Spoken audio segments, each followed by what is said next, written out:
Welcome to the Pacific Research Institute Next Round podcast. I'm Tim Anaya, PRI's Vice President of Marketing and Communications, and your podcast co-host. Well, this week, as we wrap up 2025, it's probably my favorite episode of the year.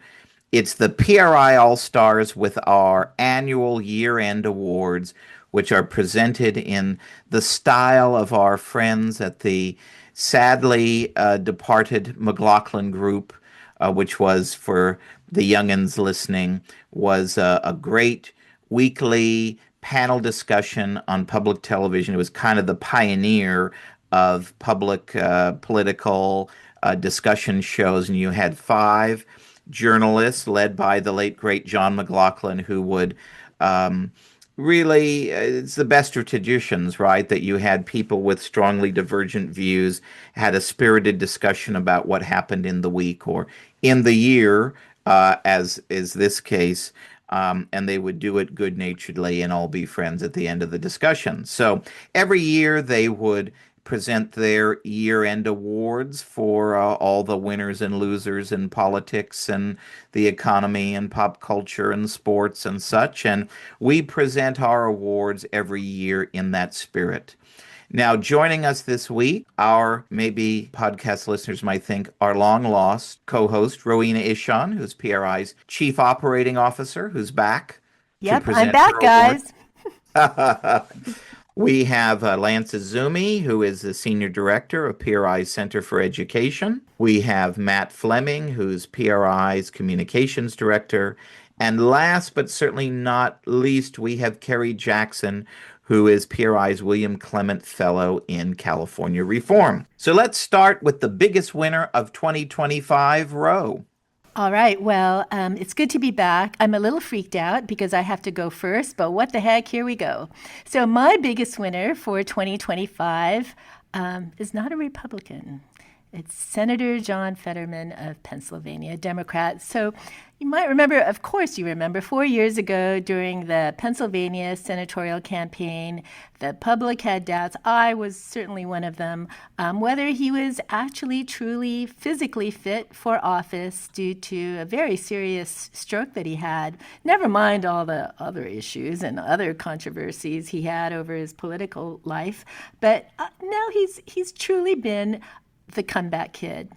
After 3 years in office now, he's become a voice of moderation in the Democrat Party that has been pretty much hijacked by progressives. And of course, I don't agree with everything he believes. In fact, I probably don't agree with most things he believes, but you have to give him kudos for standing up and going against the grain of his party, especially on issues like illegal immigration and Israel. And of course, his courageous recovery. So my biggest winner for 2025 goes to Senator John Fetterman. Lance? Well, I think it's got to be President Donald Trump. I mean, the man has staged the greatest political comeback in American history. I mean, he went from a controversial election loss to assassination attempts to lawfare to all kinds of obstacles. And, despite all of that, he scored a big electoral and popular vote win last year and was inaugurated president this year in 2025. And he has really dictated the policy agenda for the United States and indeed, for much of the world since taking office. And he, is really setting himself up, to be one of the most consequential presidents in American history. Matt? Well, I'm going to go in a different direction. Mine is not a politician, but a media figure, the great Barry Weiss, who you might remember resigned from the New York Times opinion pages a few years back because the opinion editor was run out of town for publishing a Tom Cotton op-ed that turned out to be pretty factually right, but woke Twitter ran the opinion editor out of town. Barry Weiss resigned in protest. She went on to found the Free Press, which is a very popular independent news source. And this year, it was bought by Paramount for $150 million. So she went and started a blog basically and sold it a few years later for $150 million. And as part of the deal was put in charge of CBS News. I would say that she She vanquished all of her foes and is a hero of mine for 2025. Kerry? Well, I have no idea what to say because I was going to Bari Weiss too for the exact same reasons that Matt was. She has been you know, she just said, I'm going to do what I'm going to do, what I have to do, what I need to do. And she was not going to be intimidated at what was going on in the New York Times. And yeah, now she runs CBS News and she's tens of millions of dollars richer because Paramount bought her free press site. I struggle to, thinking who else would be out there that might be the biggest winner this year. And I finally came with her, and I'm sorry I'm jumping on your back on this one, Matt, but to me, she's hands down. I don't know anybody else off the top of my head, and this my thinking went beyond the top of my head in the last few days trying to come up with this. I think she's just, she's a top winner 2025, the biggest winner. Well, mine is Pope Leo, who came out of nowhere in the papal conclave this spring to be elected as the first American to serve as Pope. And he's become a rock star since being elevated to the papacy. He's making his first marks on the church leadership, which, as we tape this podcast, with his pending appointment of a new Archbishop of New York, and his influence on foreign policy is being felt around the world. And if he makes his first visit to the U.S. in 2026, as is being rumored, expect an overwhelming welcome in his home country. Biggest loser of 2025, Roe. Well, I'm bummed about my pick, but I'm going to have to go with the California voter, thanks to Prop 50. So Californians have been living under a one-party rule in the state since for about 15 years, since I think about 2011, that's when we had a governor, a Democrat governor, and the Assembly and the Senate had majorities in the Democrat Party. But now with Prop 50, one-party rule is about to become one-party representation in Washington. So right now we've got 52 congressional seats. Only 9 seats are held by Republicans, but Prop 50 could potentially bring that number down to as low as 4. Think about it. 48 of the 52 congressional seats could be held by Democrats. Prop 50 was put forth in response to Texas's redistricting maneuvers. But as our board member Dan Kolke said, and wrote in an op-ed, Newsom is just destroying democracy here in his own state. So thanks to all this gerrymandering from Prop 50, Sacramento, for example, could be split into 3 congressional districts, Anaheim, 3 districts, Long Beach, 3 districts. Cities that are all broken up like this are naturally going to have less clout when it comes to setting public policy. So Prop 50 was just nothing more than raw political power and a power grab. And unfortunately, it's the California voter who comes out the loser. Land? Well, just like Roe, I don't choose a particular person. I choose a group. Only my group that I would focus as the biggest loser are illegal immigrants. I think there was some question about exactly what type of policies the Trump administration would actually enforce during the new presidency. But I think, it turns out that when Tom Homan, as the border czar, said that they were going to be tough, that's indeed what's happened. And now you see the result of it. You have the lowest border crossings in history. You have 2.5 million illegal immigrants who are no longer in the United States. And I think that that is only going to continue and maybe even in stronger fashion in 2026. So I think that, certainly illegal immigrants are one of the biggest losers for 2025. Matt? I'm going to agree with Roe, but take it one step further. I entirely agree that because of Prop 50, California voters are the biggest losers, but I would say the biggest losers of California voters are the poor people of Modoc County. This poor county is just tucked. It's basically South Oregon. I'm pretty sure most people aren't even aware it's a real county in California. It's very conservative, very rural. These people want to just be left alone, and they went from having a relatively good representative from their perspective in Doug LaMalfa to probably having a Marin County liberal. I can't think of a hell hotter than that for those poor voters. And so for that, I'm giving it to Modoc County. Kerry? Biggest news of 2025, and I'm not the least bit sad about this, are climate alarming. Their UN conference in Brazil was apparently a just interesting bore. I guess aside from the fire in the convention center that sent the delegates scrambling. Bill Gates has separated himself from the climate agenda, and the net zero crusade has lost a great deal of momentum. So we're seeing they're losing their clout politically. They're losing their clout in the media. The average, I will say Westerner, but maybe it's certainly the average American has just had it with it. I think they've seen enough, and their traction they're slipping. So they're the biggest losers of 2025, and as I said, I'm not the least bit sad about it. Well, you'd be hard-pressed to find a bigger loser of 2025, in my view, than Los Angeles Mayor Karen Bass. She started out the year with that ill-fated trip to Ghana as the Palisades fires were breaking out, leaving the country when she knew fire conditions were at an epic level. And then you had the stare heard around the world when she couldn't answer simple questions from a reporter after her long overdue return to the country. Then there was the championing of the creation of the one-stop rebuilding center that hasn't reduced any bureaucracy, and now we see so few homes have been rebuilt. And then there was that fight with the fire chief over why the reservoirs were empty. Now, with this record, she may win another record. She might be the biggest loser 2 years in a row next year if she takes this record and loses re-election to, say, a Rick Caruso. Best idea of 2025, Roe. All right, so I really like my best idea, which is the California Post. And it's going to be our version of the New York Post. I think it's going to shake things up, give the staid California liberal media a run for their money. The New York Post is a great read.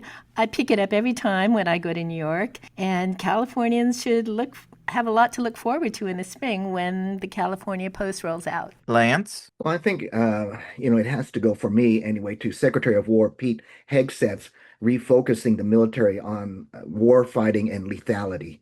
I mean, he's gotten rid of the DEI focus of the Biden administration and focused once again on why we have a military in the first place, and that's to win the nation's wars and to protect the American people. And I think the focus on that priority is one of the key reasons why you see recruitment skyrocketing and going through the roof again. And I think the American people are going to be the beneficiaries in terms of improved security for this country. Matt? Well, it hasn't happened yet, but it rumored it is still just an idea. But former Vice President Kamala Harris is strongly considering jumping into the presidential race. I wholeheartedly support it. I can't wait to see how that affects Gavin. I know that they have avoided each other for a really long time, and the prospect of them going head to head and at least one of them losing, hopefully both could lose, but the prospect of at least one of them losing and embarrassing each other is really, really exciting. It's something to look forward to in 2026. So I wholeheartedly support it. Kamala Harris, please jump in the race and lose again. Really looking forward to it. Kerry?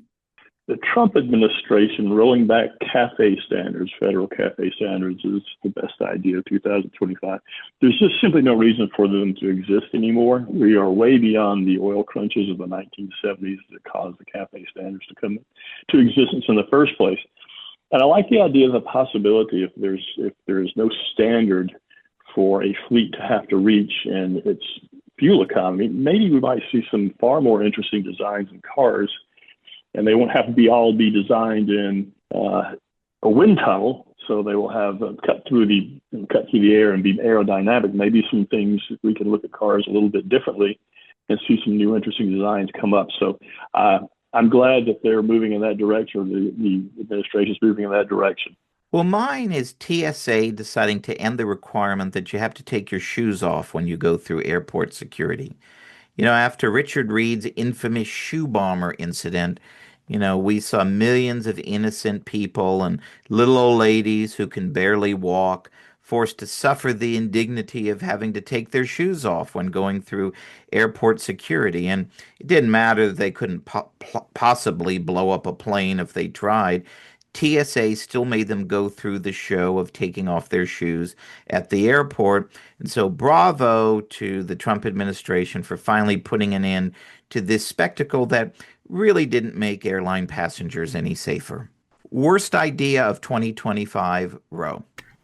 Well, it's got to be the Trump tariffs. They've added a lot of uncertainty in the markets to the ways companies should operate. It's as our economist Wayne Weingarten says, rising prices are just a matter of time.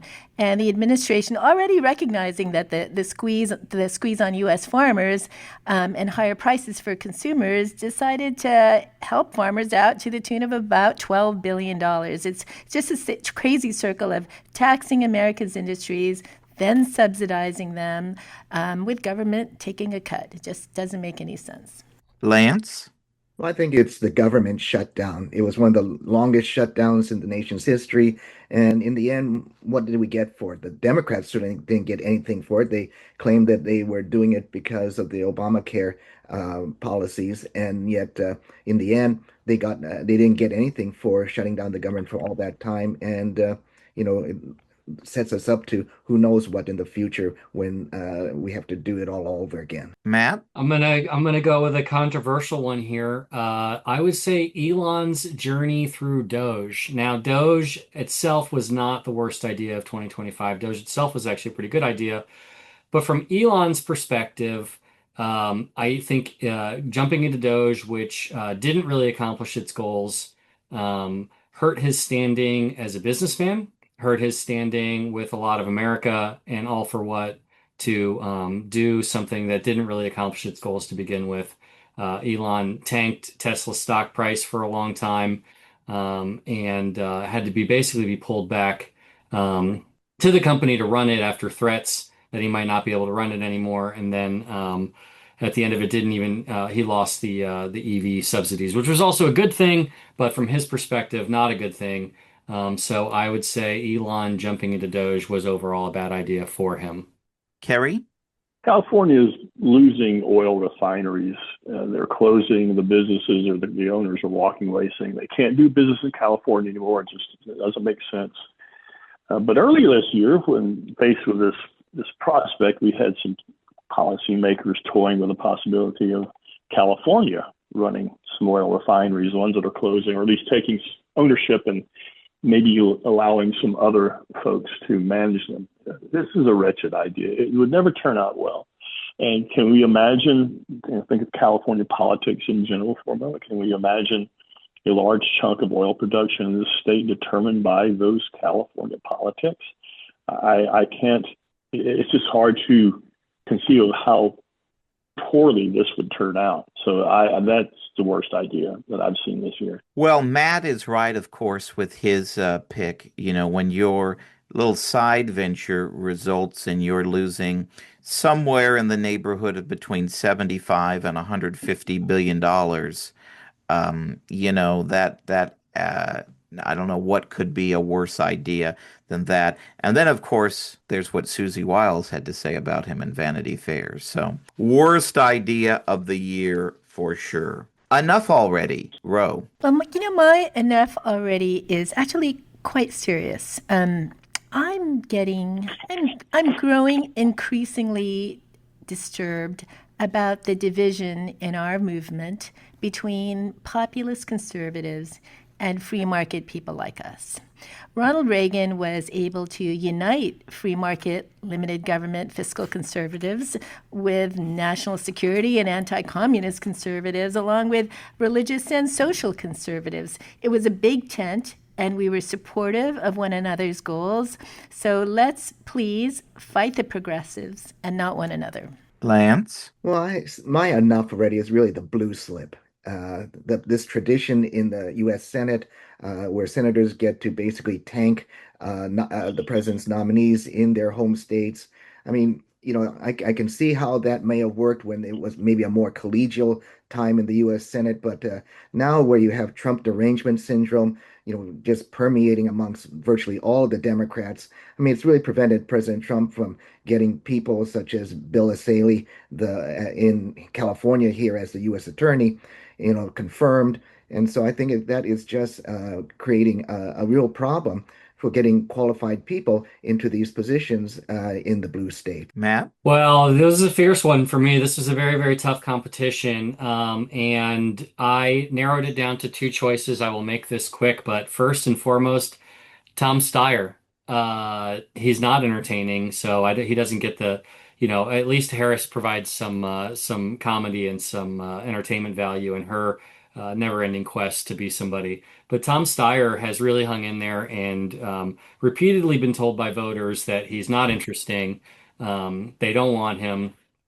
He is a very, very rich guy, and I can't figure out how he became rich with such bad use of his money. But he just keeps funding these abhorrent and ridiculous vanity projects that he calls political campaigns. He's obviously running for governor now. Enough already, Mr. Steyer. And then my other one is a little bit more of a niche issue, but Olivia Nuzzi, I think that's how you pronounce it. She is the former New York Magazine and former, what was it, Teen Vogue, Vanity Fair. She was writing for somewhere recently. It ended very quickly. She, as a journalist who ended up having an affair with RFK Jr., which is a big no-no to have an affair with the person you're covering. She was married to another journalist, Ryan Lizza, who also accused her of having an affair with Mark Sanford, the former South Carolina congressman. It's a very DC drama. Having grown up in DC, I am interested in it, but I think it's over now. I'm really sick of hearing about Olivia Nuzzi and her various affairs and her trips into unethical territory. So that's my tie for enough already. Kerry? I've had it with Tucker Carlson, just plain had it. The anti-Semitism, and well, I'm just asking questions. Well, no, you're stirring up a really bad situation, and your anti-Semitism, at least the way I see it, and that's what I see, is starting to take hold in other parts of what we can call the conservative, what Ro was talking about, conservative movement, or the tent. And I see this going nowhere good. So I've just had it with a guy. Hear, hear, Kerry. Mine is enough of Democrats and Republicans trying to alter fair district lines in California and Texas and Indiana and all the various other states in their favor to try and manipulate the outcome of the next election. Perhaps these politicians should actually do the job that voters elected them to do, and then maybe they wouldn't have to worry about engaging in schemes like this to try and save their jobs. Join PRI February 19th, 2026 in Sacramento for our annual California Ideas in Action Conference. Every year, PRI brings together some of the top free market thinkers in the state and the country to talk about how market-based reforms can pave the way for more political balance in the state and address some of the state's nagging challenges. This year, we have some terrific speakers lined up, including one of California's top reformers, San Jose Mayor Matt Mann, as our keynote luncheon speaker. You'll also hear from chef and food entrepreneur and newly appointed Huntington Beach City Councilman Andrew Gruel as our kickoff speaker. You'll also hear policy experts discuss how to address the state's ongoing insurance crisis, and you'll hear from some of California's top journalists and opinion writers about all things politics in 2026. So RSVP today at pacificresearch.org/events to guarantee your spot for probably the top free market conference in California every year, PRI's California Ideas in Action Conference, February 19th, 2026 at the Sutter Club. Go to pacificresearch.org/events to join us in Sacramento.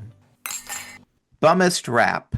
Ro? Now, as longtime listeners know, I don't like this category because it's always the hardest one for me. I mean, what is a bummus rap? I don't know, but maybe I've interpreted this year. I always have a different interpretation of it. Is a bummer, I think. And for my bummer rap is Winsome Sears, who ran for governor of Virginia. Youngkin left with a strong record, or is leaving with a strong record. She should have ran on his record, but her campaign was focused on these terrible, violent texts by Virginia delegate Jay Jones, who was running for AG. But while they were awful, and really he should have been condemned for them, he won anyway, and she lost her race to Abigail Stanberger. And I think she would have had a fighting chance if she had ran on the great record of Youngkin and herself. So I'm sorry to see her lose, and I guess I would interpret it as a bummer of a rap. I don't know. Lance, what say you? Well, I think it's the left calling Trump a king. Now, if Trump was a king, then why is his agenda always being blocked by Democrat judges? I mean, that doesn't seem like something that Louis XIV would tolerate. And so I just think that accusation, just like, the Democrats calling everybody a fascist, I mean, that just wears thin after a while and, really with no basis for any of that. Matt? I got to go with my girl, Sydney Sweeney. She had an amazing jeans campaign for American Eagle, where she talked about, or where the ad makers talked about Sydney Sweeney has great jeans, to play on words because she's hot and she's wearing jeans. The pun, though, was too much for the woke mob. They have been calling her a Nazi and racist ever since. Now, granted, I don't feel too bad for Sydney Sweeney. She's rich. She's got a thriving career. She's pretty. Good for her. American Eagle, their profits soared after the controversy. But I do think that calling her a Nazi and a racist because marketers use the term, the play on words with jeans and jeans, is stupid. It's over the top, and it's a bum rap for her. Kerry? This is where Elon Musk shows up in my list. This is a fellow who was loved by the political left, I assume because he made the electric cars that they liked, and then they're able to engage in their virtue signaling with their Teslas. And then, wow, he became hated when he realized that the federal government was out of control and wanted to do something about it. He didn't deserve the vitriol. He didn't deserve the attacks. He did, I think his heart was in the right place. Did he accomplish what we would have wanted him to? I don't think so. This was mentioned earlier, but, for him to have become an enemy and be called a fascist, and then when he's waving to a crowd, said, well, that's a Nazi salute. Well, obviously it wasn't. So he's got the bummish rap of 2025.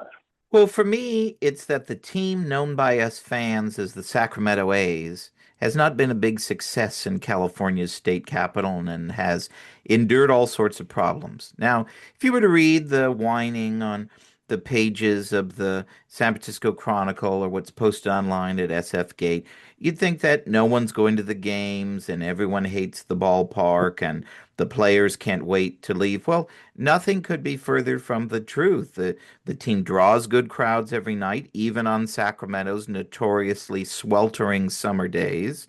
And season ticket holders like me are signed up and looking forward to a second season of baseball just down the street. Let's play ball. Fairest rap, Ro? Yep.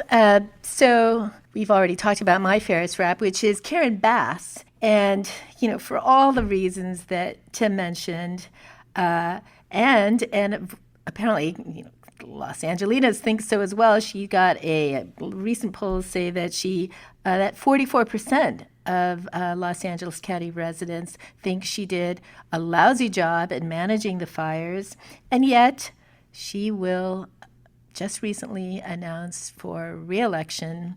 And unfortunately, Rick Caruso, Tim, hasn't really formally announced, and there really isn't a viable challenger there. So she could very well be reelected. So that's LA politics for you. So she, because she has terrible PR, and she's just down there on the polls.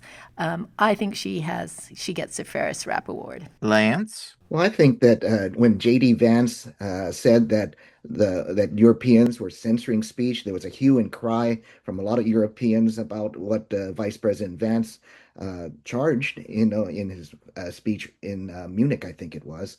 Anyway, but it turns out the EU has been ignoring free speech warnings, especially in its rollout of its Digital Services Act, which was slammed by the U.S. House Judiciary Committee over the summer. And then you've seen just recently that Elon Musk and X have received a huge fine from the EU, based upon its Digital Services Act. And so, I think that Vice President Vance was right, and it was the Ferris rap that Europe is censoring free speech, and there's a lot to be worried about. Matt? Well, I hope I don't do say the same thing as Kerry again, but I think the fairest rap was the loss of a lot of the EV subsidies. The government's been propping up the EV market. I don't have anything personal against EVs. I think they're cool cars and they're a good idea, and it'd be nice to see them thrive as a consumer product, but on their own. Certainly, the government shouldn't be paying people to drive cars that they don't want or that they otherwise wouldn't have if it wasn't for very, very generous government subsidies paid for by other people. I mean, the government isn't paying for the car I have now. I don't know why I should be paying for someone else's car. So to me, that's the fairest rap. And for readers who want to learn more about electric vehicles, be sure to read Matt's great columns from earlier this year talking about his experiences driving an electric car. Kerry, what say you? Well, I'm not duplicating Matt as he feared. I'm duplicating Roe on this one. LA Mayor Karen Bass failed to do her job, and every bit of criticism she got, she deserved every bit of it, every ounce of it. And frankly, I feel like she deserved a whole lot more than she's getting. And it's the fact is, it is frightening. The fact that she can be reelected after the poor job she's done. It's not just in the fires, just everything. I can't imagine that the city is in any better shape. In fact, we know it's not since she's been mayor. So any criticism that comes her way, it's fair.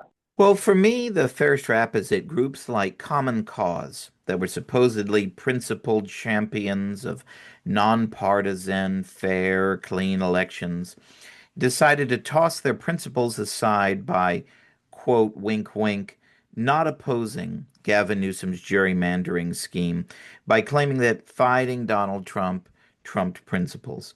What they failed to see, of course, was that they behaved exactly like Trump in not fighting Newsom's California gerrymandering scheme. One used to think that groups like Common Cause, whatever you thought about what stand they took, they understood that it was about principles and that wrong is wrong is wrong.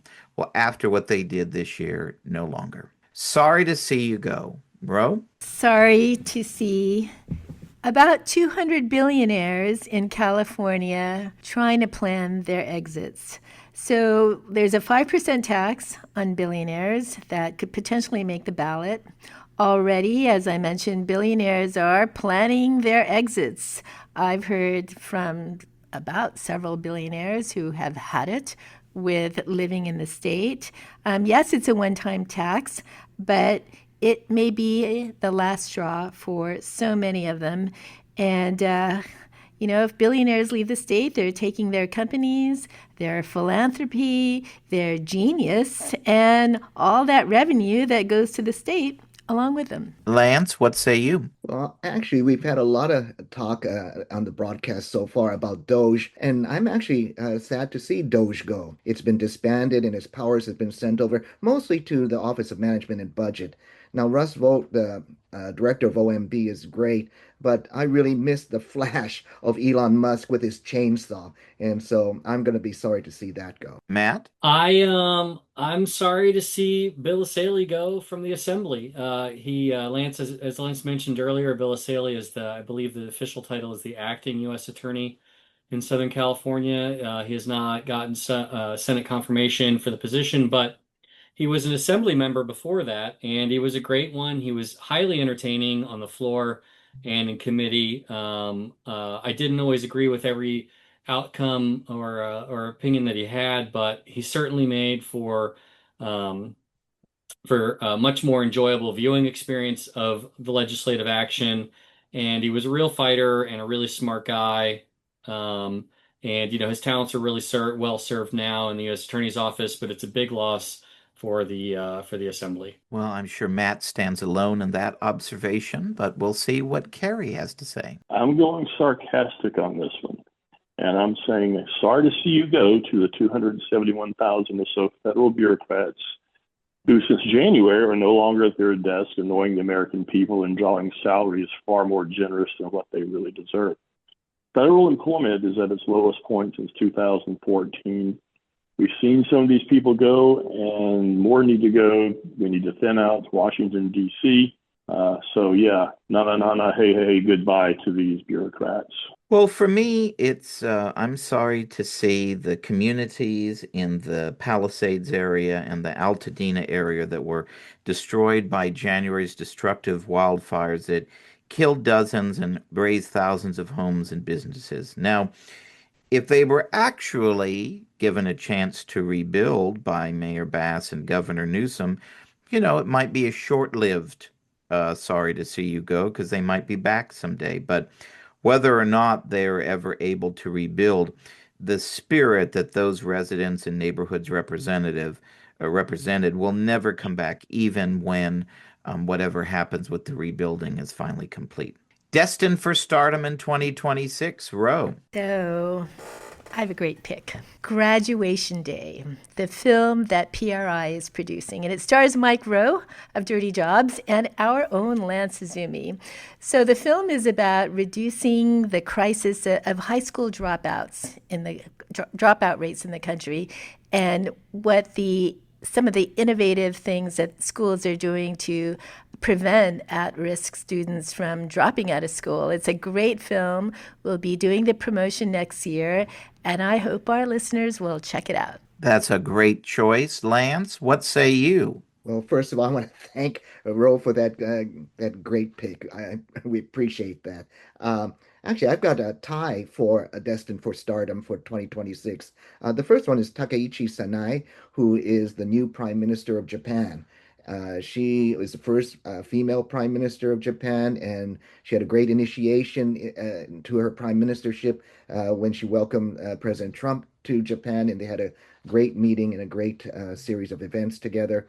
And then she has also stood up very courageously to communist China.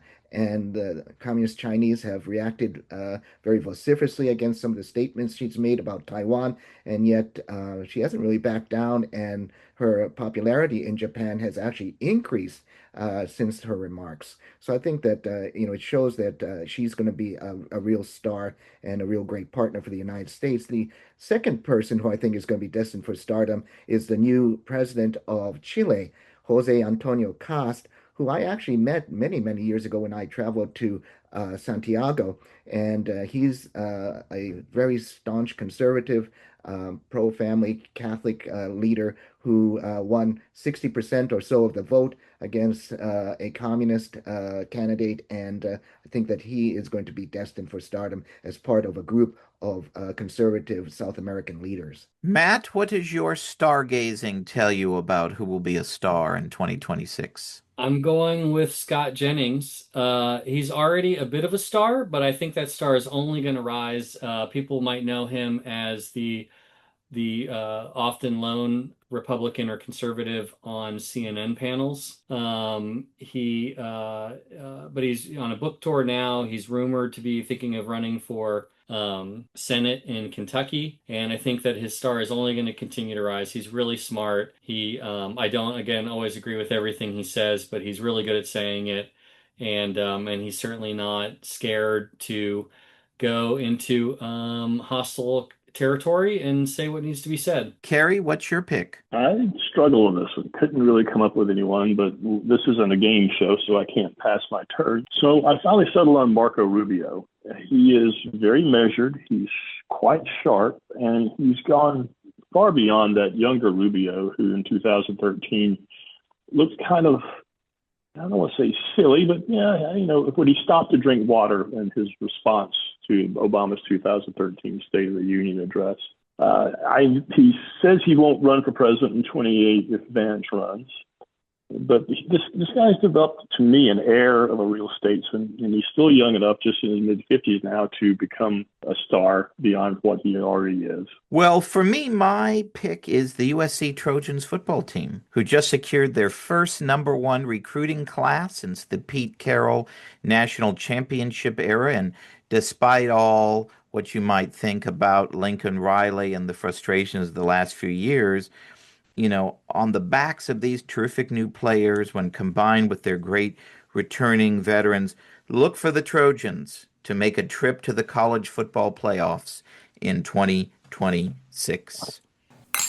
We'll get back to Next Round in just a moment, but first, are you getting PRI's regular email updates? If not, go to pacificresearch.org and click the sign up button at the top of the page to get the facts you need to fight back delivered every week to your inbox. Every week, PRI sends you what you need to know about what's going on in Washington, D.C. and Sacramento, and gives you the free market ideas needed to save our state and our nation. By going to pacificresearch.org and clicking the sign up button, you can sign up to have Policy Alert, our weekly roundup of all the best ideas from PRI scholars delivered to your inbox. Or you can sign up for event updates so you're the first to know when PRI is coming to your community with great events.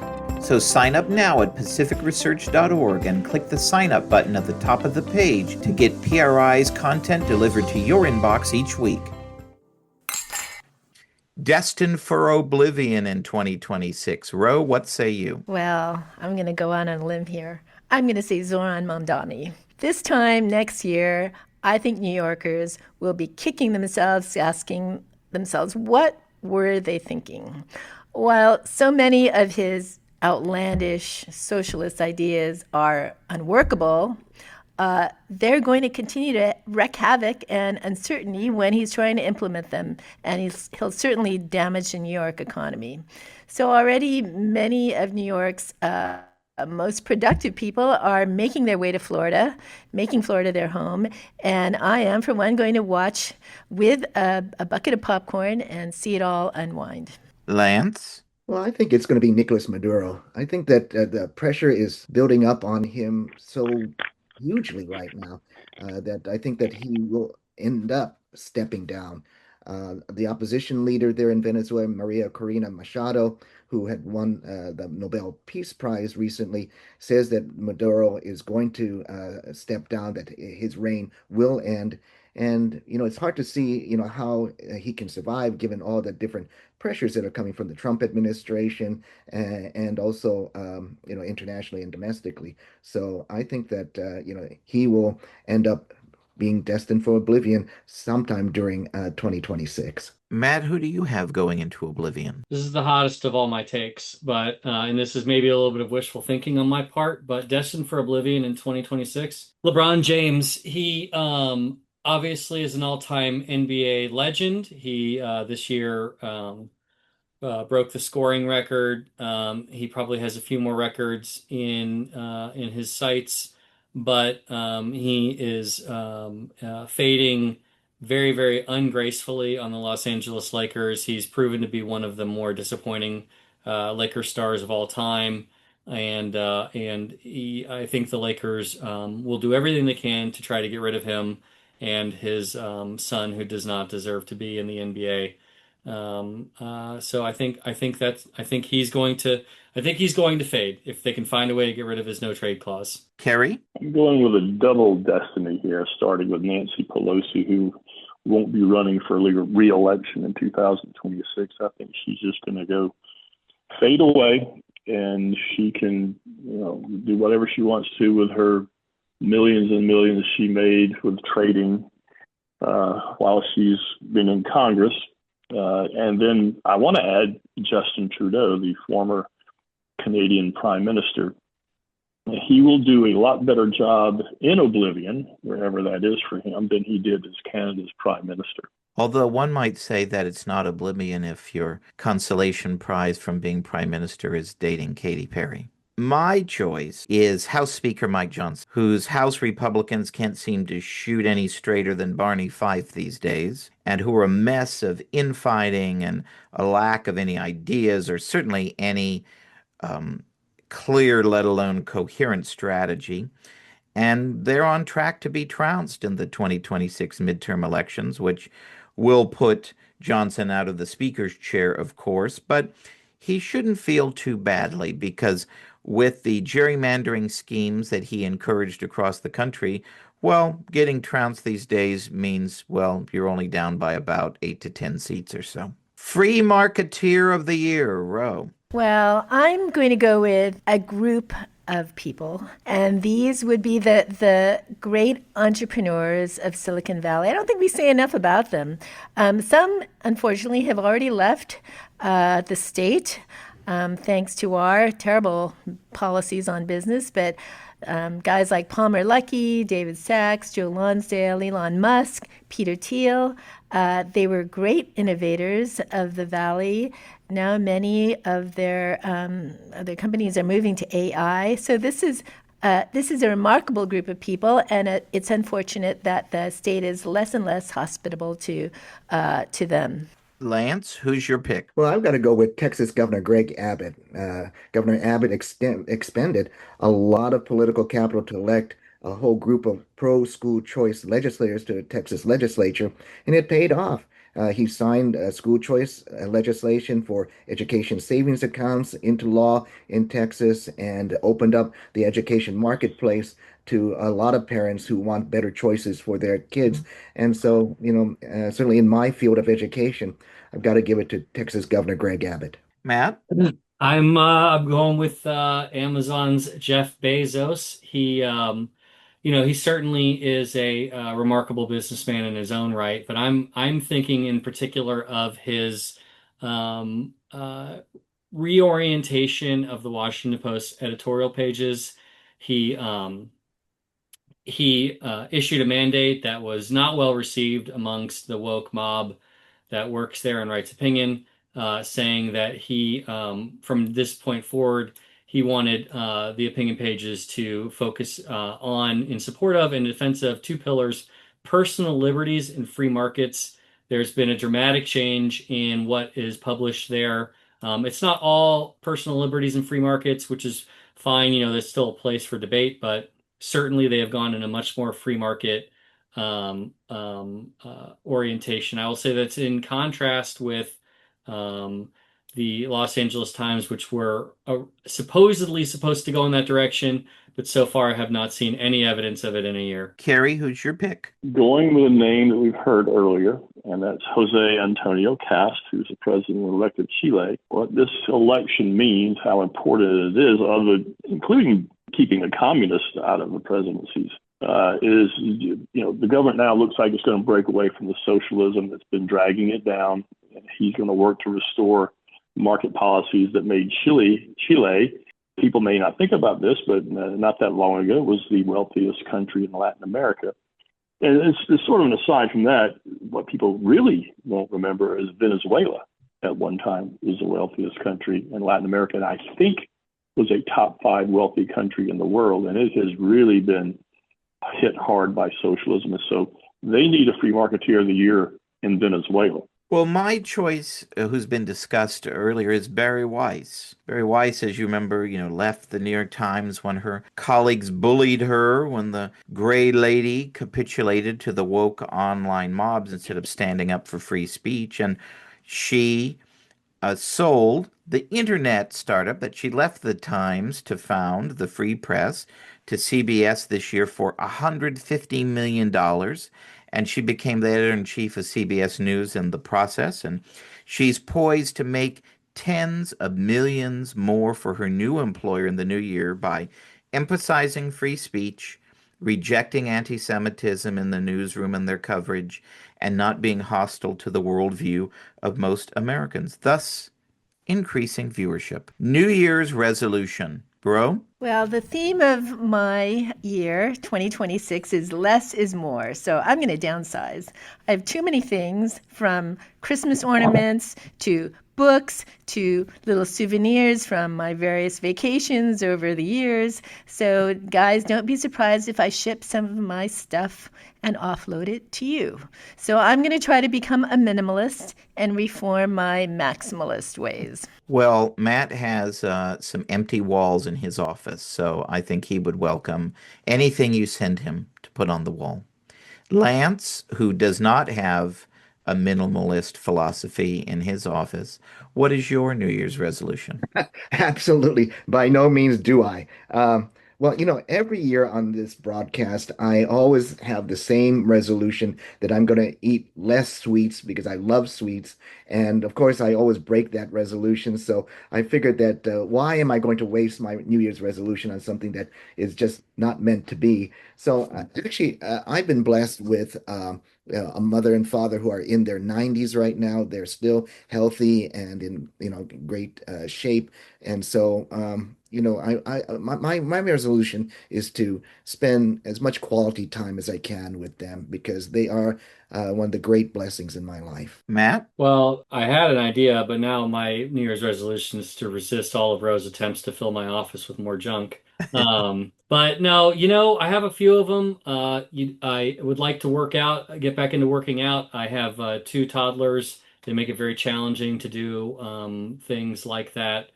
And I would like to work out a little bit more often.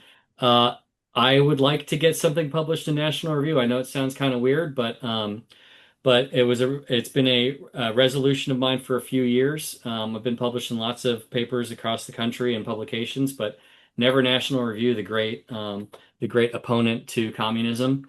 And this is going to sound a little corny, but I would like to spend a little bit more time with Jesus throughout the day. Well, I won't elaborate on that. I would just like to spend more time with Jesus throughout the day. Kerry? This is always my favorite part of the of this podcast, and that's because I never make New Year's resolutions. So my answer is quickly none. Well, all good answers, of course, but may I say, in the vein of John McLaughlin, you're all wrong.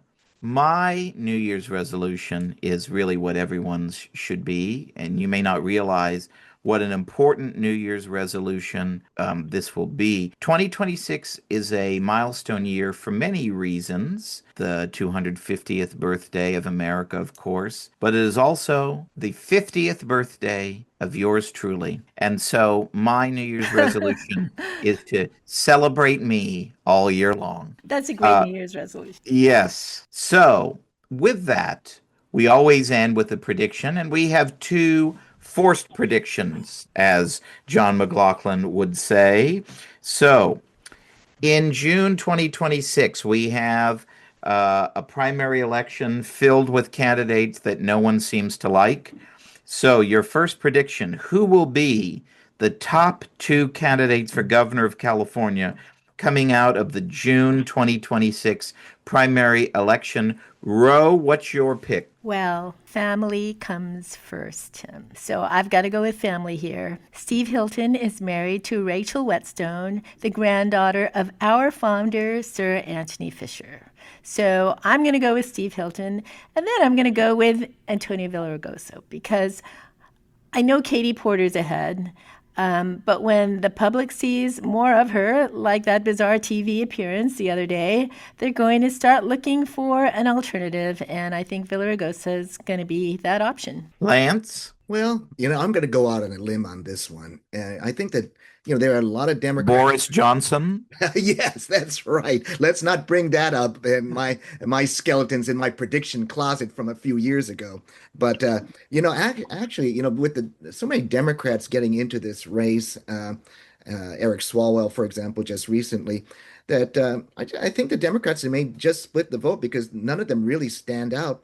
And I think it's possible that you might have Chad Bianco, the Republican sheriff of Riverside County, and Steve Hilton maybe be the two ones left standing with some plurality of the votes to make the runoff. And so wouldn't that be an incredible race for Californians to choose from? Matt? Well, this is a tough one because I don't want to speak anything into existence. And I want to say what Lance just said, although I'm still not convinced it would happen. So I have to go with my gut on this one. I'm going to say, as Ro mentioned, Steve Hilton, and who has not entered the race yet, I'm going to say California's Attorney General Rob Bonta. Kerry? I thought with my two picks, well, one of them anyway, my predictions, they would be way out there, but they're not. And I'm very glad I don't have to support these and explain, but my two are Steve Hilton and Eric Swalwell. Well, once again, you're all wrong. The proper answer to this is Attorney General Rob Bonta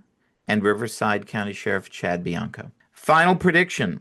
Who will be the leading contender for the 2028 Democratic presidential nomination 1 year from now? Ro? I've got to go with Newsom because of the lack of imagination of the Democrat Party. Lance? Well, I think yes, I agree that it's probably going to be Newsom, but I think that the one thing to keep an eye on is that there may be a dark horse from the, far out progressive Democrat socialist left that may come out of nowhere to gain a lot of the votes that are, trending to people like Mondani. And so I think there might be surprises on the Democratic side. Matt? Well, I'm going to say it's not going to be Governor Newsom. I think that history has shown that the more people get to know him, the more they hate him. And I will say that the leading contender for the 2028 Democratic presidential nomination 1 year from today will be AOC. And I will say it is because of the overactive imagination of the Democratic Party. Kerry? I'm going with Gavin Newsom. He's been running for president for his entire adult life, and I don't see anybody right now who has an edge over him. I know that Harris has gotten a recent boost in polling, but I'm going to say that that's because we're about a year removed from people realizing what a disaster she is, and they've forgotten, so she's got a little bit of a poll boost, but I'm going with Newsom. Well, once again, you're all wrong. Despite all the slings and arrows over her disastrous campaign and the self-serving book tour coming to Sacramento this spring and the speeches at arenas all over the country, the one group of people who don't think she's a disaster are Democratic primary voters. And I'm going to say Kamala Harris will be the Democratic frontrunner 1 year from today. Well, friends, this was another great PRI All-Stars Year-End Awards. And as we always do to end our podcast, first, we wish you all a very Merry Christmas and Happy Holidays and Happy New Year. But we always end in the tradition of John McLaughlin by saying, 1, 2, 3, bye, bye. Bye. That sounds terrible all the time. Why do we do it this way? Bye. If you like this episode, please tell your friends and subscribe to PRI's podcast at iTunes, Google Play, Stitcher, TuneIn, iHeartRadio, and Spotify. And when you're on these platforms, don't forget to give us a big 5 stars. If you don't subscribe to any of these, you can still listen on PRI's YouTube page, youtube.com/Pacific Research 1. That's the number 1. Thanks for listening. I'm Rowena Itchon. Hope you'll come back again for next round with PRI.